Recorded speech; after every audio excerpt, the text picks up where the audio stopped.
ঝিনাইদহ ৪ আসনে স্বতন্ত্র প্রার্থীর নির্বাচনী জনসভা ও গণমিছিলে নেতাকর্মীদের ঢল।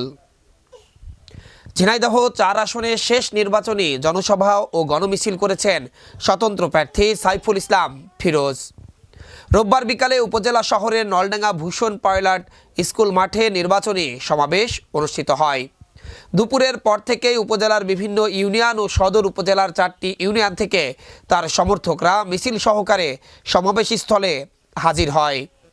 বিকেলে সমাবেশে স্বতন্ত্র কাপ প্রিজ প্রতীকের প্রার্থী সাইফুল ইসলাম ফিরোজ সহ অন্যান্যরা বক্তব্য রাখেন।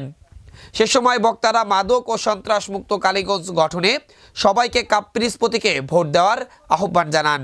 সমাবেশ শেষে সেখান থেকে একটি গণমিছিল বের করা হয়।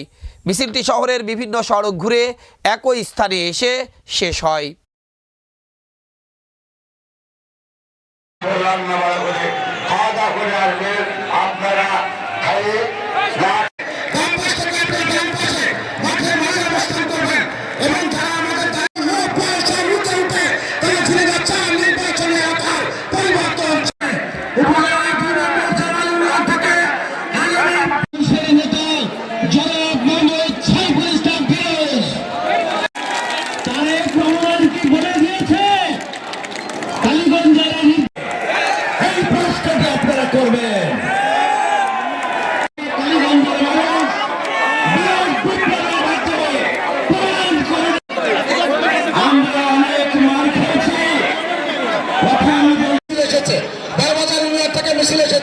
আমরা অল্প সময়ের